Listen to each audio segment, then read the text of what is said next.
everybody. Welcome back to Polymer Clay TV. I'm Kira. And I'm Ilysa. And today we have a couple cool things to share with you.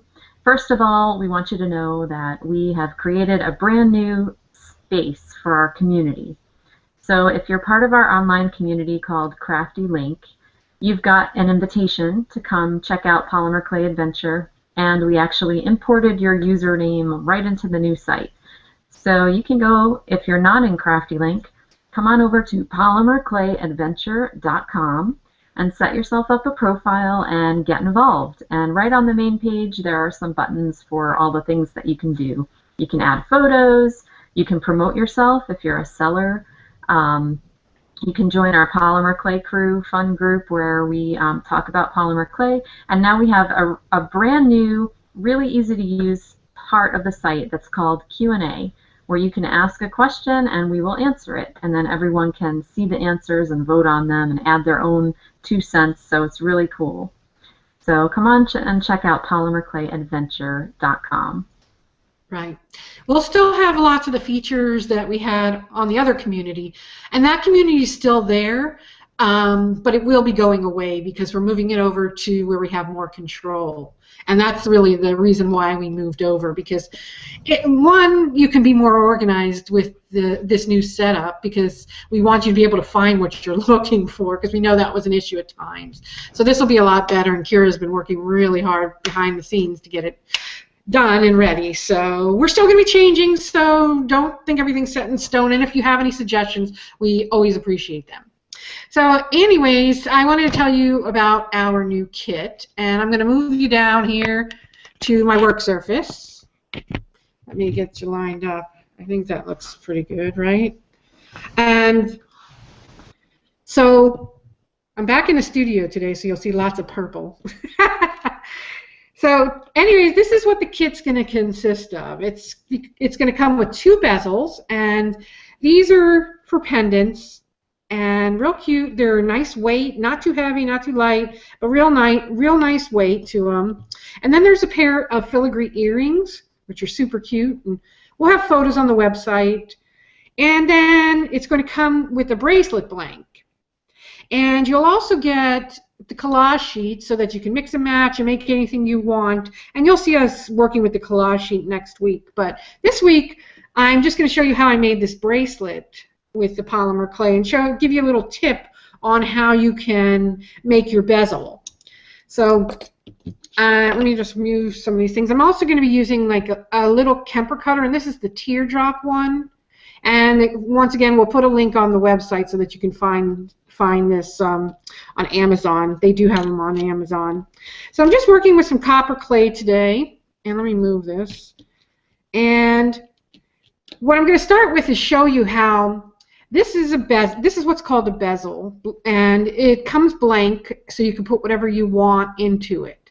Now, it's often hard to get the right size, to cut out the right size. You could get a cookie cutter that maybe would work, but it's not easy to do that. So let me show you this little tip here that makes it easy for you to cut out the right size. So what you do is you condition your clay, you roll it into a flat sheet, and you can go as thick or thin as you want, and then you take this bezel, and I like to push right in the middle of it, and you push down, so then it creates an outline for you of exactly where you need to cut out so that it'll fit right in here. So that makes it super easy. A lot of times it actually cuts it for you, so you don't even have to cut it, which is exactly what this bezel did. So normally I would texture this first, so that you don't actually flatten it too much, and then it's too big for your bezel. So let me just show you that. I have just a regular rubber stamp. You can use anything you want to texture it. I had this rubber stamp that I thought was cute. It's like a wood grain. So actually you do want to texture your clay first, which I should have told you. Okay, so there's a wood grain texture, and I'm going to do this again. I'm going to cut it by pushing straight down, so I would find the part of the design I want, and then it would all be ready for me. So once again, it cuts it out for me. See, if I do the texture afterwards, this will end up getting distorted and won't fit. So make sure you do your texture before you actually want to cut it out. And then you just place it right into the bezel. You might have to manipulate it a little just to get it in there right. But that's how easy it was. I mean, super easy. These will cut out your clay. So, I mean, you really can't get easier than that. So then I have my Kemper cutter.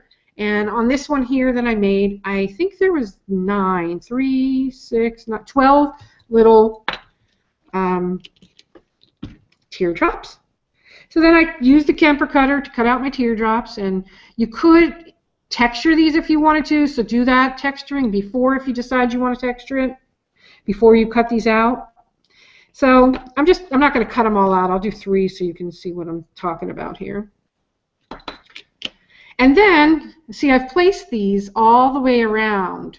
And so that's what I would do here. I start on the side, and I start placing the flower petals around. I mean, it's just a matter of literally placing them, butting them up against the bezel part, and pressing them on. So simple. And then what I did was I added some of my Swarovski crystals, which I have a giant bunch of them.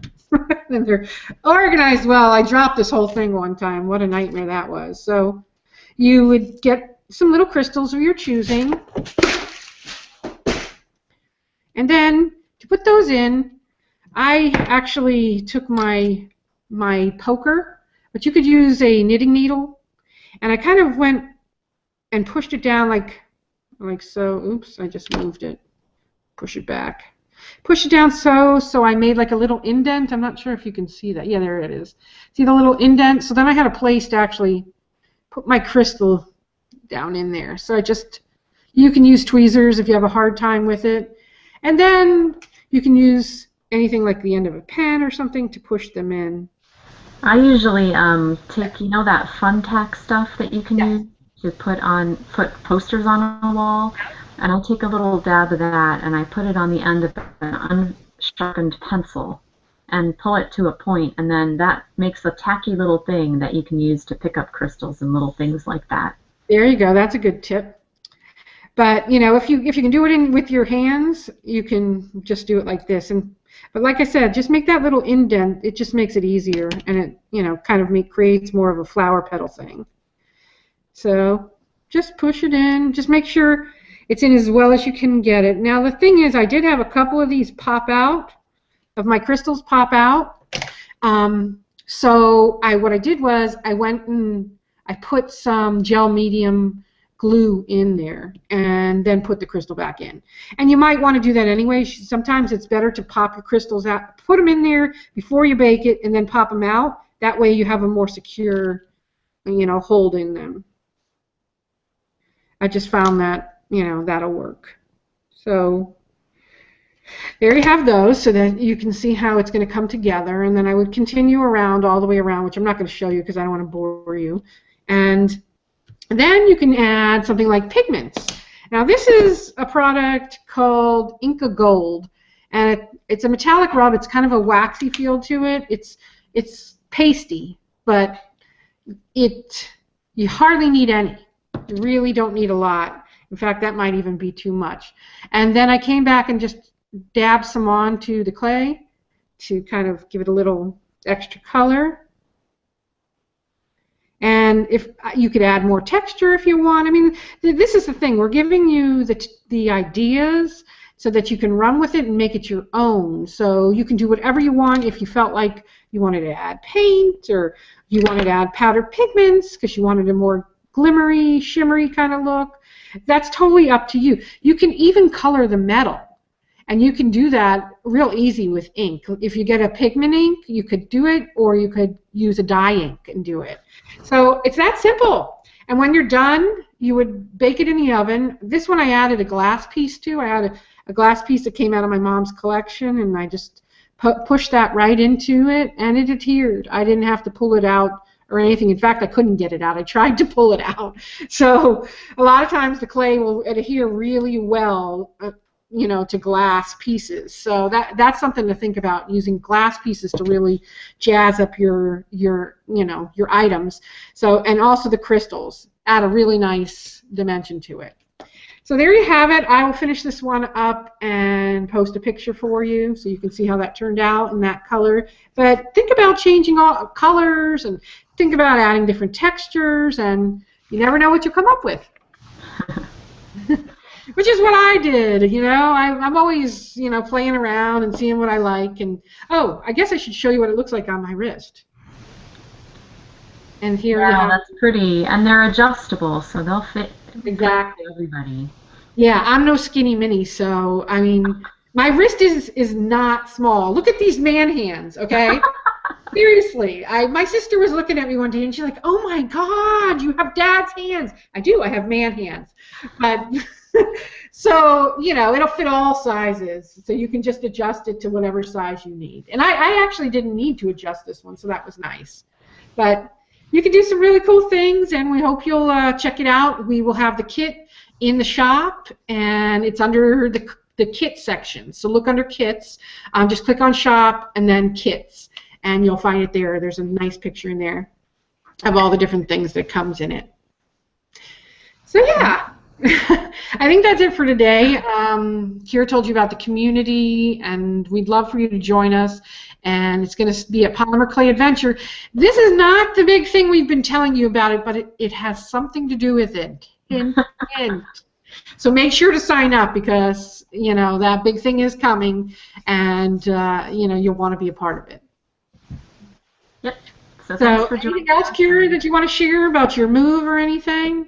Oh no, it's just cold here again, and I'm still in the dark, and this week getting the studio up and running is the priority. So hopefully next Tuesday I will actually be filming on my glass table. Yeah. And I'll be having a post coming out with Create Mixed Media in a couple weeks too, so look out for that. And that's createmixedmedia.com. That's our publisher. So don't forget about our books too. Polymer Clay Art Jewelry is still available. We have 3 ebooks now, one on stenciling, one on crackle techniques, and one that's a tips and tricks. And they're available on Amazon as a download, or they're available from our website at Polymer Clay TV as a downloaded PDF. So those are fun. And we've got more on the way. We're busy, busy, busy. Yep. So thanks for joining us, and we will see you next week and at polymerclayadventure.com. Bye.